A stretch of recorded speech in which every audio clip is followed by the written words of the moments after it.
अस्सलाम वालेकुम वरहमतुल्लाहि वबरकातुहू। डियर स्टूडेंट्स, कैसे हैं आप? उम्मीद करता हूँ आप सब खैरियत से होंगे। तो आज फिज़िक्स का पेपर हुआ था और ये फिज़िक्स का मॉर्निंग वाला पेपर है, ग्रुप 1।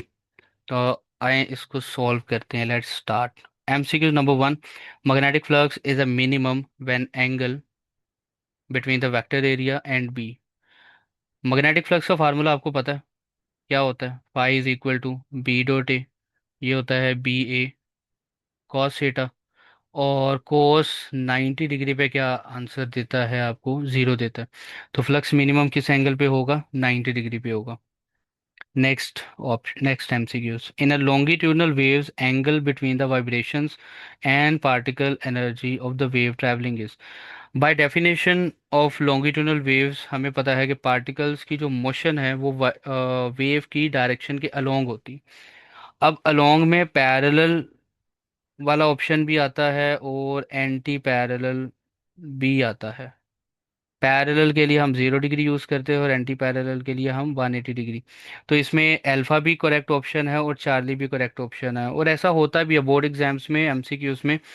एमसीक्यूज़ पेपर में दो या एक या दो एमसीक्यूज़ ऐसे होते हैं जिनमें जो कि रॉन्ग एमसीक्यूज होते हैं। बाय समटाइम स्टेटमेंट गलत होती है, समटाइम दो करेक्ट ऑप्शंस होते हैं। तो ऐसी सिचुएशन में तमाम स्टूडेंट्स को वो 1 मार्क मिल जाता है। तो इसमें ऐसा ही होगा। खैर, एमसीक्यूज नंबर 3 पे चलते हैं। द वर्ड एमोरफस, एमोरफस का क्या मतलब है? एमोरफस ग्रीक लेटर का वर्ड है और इसका मीनिंग बनता है विदाउट स्ट्रक्चर, विदाउट शेप। तो इसका ऑप्शन है चार्ली। बहुत सिंपल एमसीक्यू। MCQ number 4 है the charge of a 3 coulomb is in the field of intensity 3 newton per coulomb, the force on the charge is.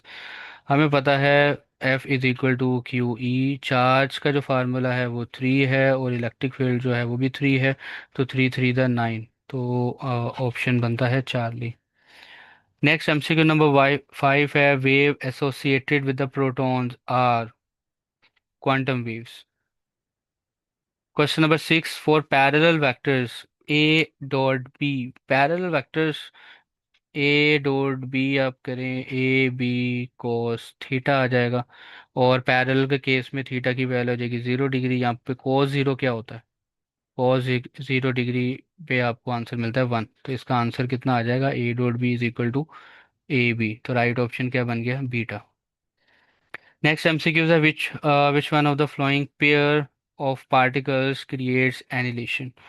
तो ये है electron and positron, electron and positron. Charlie is the right option because electron particle है और electron का एक anti particle है which is positron. तो जब ये दोनों आपस में मिलेंगे तो गैमा फोटोन प्रोड्यूस करेंगे। ओके, नेक्स्ट एमसीक्यू नंबर 8 है wooden cube having a volume 1 × 10⁻³ cube meter cube is dipped in the water. Upthrust of water acting on it is। Upthrust force find out करनी है और as we know this formula rho G V. V is the volume, G gravity है और rho जो है वो density of the water है। Density of the water 1000 है, जी की वैल्यू 9.8 है और वॉल्यूम जो है ना वो 1 × 10⁻³ है। तो ये देखें, ये इसके साथ सिंप्लीफाई हो गया, रिजल्ट कितना आ जाएगा? 9.8। 9.8 की तरह G, alpha is the right option. The unit of electromagnetic induction, magnetic induction. Magnetic induction means के बी का यूनिट आपसे पूछा होगा, मैग्नेटिक फील्ड का यूनिट पूछा होगा। तो ये ऑप्शन होगा Tesla, alpha. The ratio of a dimensions of a work and energy. देखिए, इसमें इसका जो राइट ऑप्शन बनता है डेल्टा है। ये डायमेंशन नहीं होगी इसकी, ये 1 आएगा इसका आंसर, यानी रेशो का जो आंसर है वो 1 है। कैसे? वर्क और एनर्जी के यूनिट सेम होते हैं, आप निकाल सकते हैं। देखिए, वर्क का यूनिट होता है FD। फोर्स MA लगा दें। अब D जो है वो डिस्टेंस है। अब इनके यूनिट पुट कर दें। मैथ का यूनिट कितना होता है? केजी। एक्सेलरेशन का होता है मीटर पर सेकंड स्क्वायर, D का होता है मीटर। अब मीटर और मीटर क्या होंगे? मीटर का स्क्वायर हो गया। इनकी डायमेंशन लिख लें आप। किलोग्राम मैस आ गया, मीटर का L आ गया, L का स्क्वायर, और सेकंड का जो है वो T-2। ये देखें, ये डायमेंशन आ गई। इसी तरह आप एनर्जी की डायमेंशन भी निकाल सकते हैं। कोई भी फार्मूला आप पिक कर लें, काइनेटिक एनर्जी का ले लेते हैं, ½ mv²। कांस्टेंट की कोई डायमेंशन नहीं होती। तो इधर मैस है और ये वी का स्क्वायर है। मैथ का यूनिट आ गया किलोग्राम, वेलोसिटी का यूनिट आ गया मीटर पर सेकंड, इसका स्क्वायर लगा दें। अब इनकी डायमेंशन लिखे, किलोग्राम की डायमेंशन कैपिटल एम है, मीटर एल है, लेकिन मीटर के ऊपर स्क्वायर भी है तो ये स्क्वायर लग जाएगा। फिर सेकंड S-1 स्क्वायर है, तो T-2। तो जब आप इनकी डायमेंशन लेंगे तो डिनोमिनेटर न्यूमरेटर न्यूमरेटर पे पहली सेम है, तो इसकी जो रेशो आएगी वो 1 आ जाएगी। आई होप कि एमसीक्यू समझ आ गया आपको। एमसीक्यू नंबर 11 है, the intensity of a light when it pass through the polariser हमेशा डिक्रीजेस, ऑलवेज डिक्रीजेस। तो जब भी पोलराइजर पोलराइजर का काम ही होता है कि लाइट की इंटेंसिटी को क्या करना, डिक्रीज करना। फॉर एग्जांपल जो पोलराइजर ग्लासेस, सन ग्लासेस आप यूज़ करते हैं, तो वो इंटेंसिटी को क्या कर देते हैं, रिड्यूस कर देते हैं। एमसीक्यू नंबर 12 है, फॉर अ थिन रिंग और अ होप। ठीक है, तो इसका जो आंसर है वो beta I is equal to mr²। ये किसका होता है, ये रोड का होता है। ये किसका होता है, ये सफ़ेयर का होता है। ठीक है, और ये डिस्क का होता है। अपनी वैल्यू याद रखनी है। क्वेश्चन नंबर 13 है, the speed of a beam light of a car while moving with the high speed as compare to its rest position is. बेटा सेम होती है according to Einstein theory. Einstein ने कहा था स्पीड ऑफ लाइट कांस्टेंट रहती है, ये universal constant है। ये ना तो सोर्स की स्पीड पे डिपेंड करती है ना ही ऑब्जर्वर की स्पीड पे, तो इट शुड रिमेन कांस्टेंट, और ये कांस्टेंट रहती है वैक्यूम के अंदर, तो इसलिए इसका जो आंसर है वो सेम है। Charlie is the right option. Okay, two charges 1 micro coulomb है ये। 5 micro coulomb separated by the 20 centimetre, the ratio of electrical forces acting on them.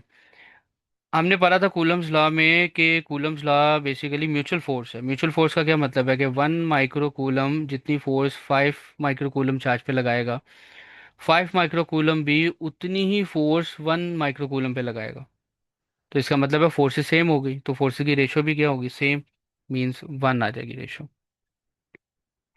Which of the following is a fundamental particle. बेटा electron जो होता है ना वो fundamental particle होता है। प्रोटॉन भी क्वार्क से मिलकर बनता है।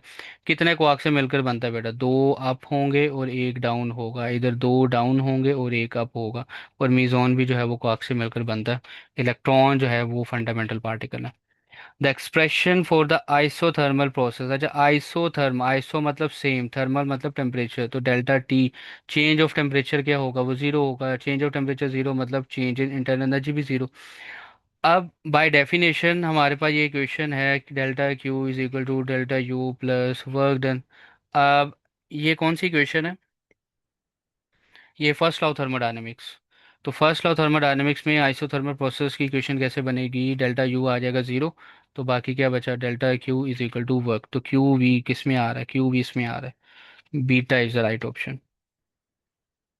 Last but not the least, an iron having 1000 watt power uses electrical energy in a 1 hour. Its energy, energy आपने निकालनी है। तो एनर्जी का फार्मूला है पावर मल्टीप्लाई बाय टी। बहुत सिंपल क्वेश्चन है ये। पावर कितनी है, 1000 वाट पावर है, मल्टीप्लाई कर देंगे टाइम के साथ विच इज़ 1 आवर।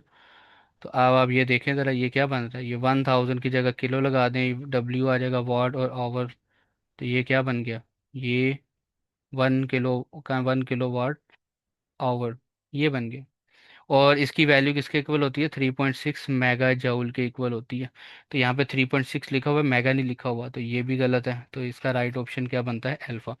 तो आई होप कि आपको ये सारे एमसीक्यूज समझ आ गए होंगे, बहुत सिंपल पेपर था। तो आपसे मुलाकात होगी नेक्स्ट लेक्चर में। ओके बेटा, अल्लाह हाफिज़।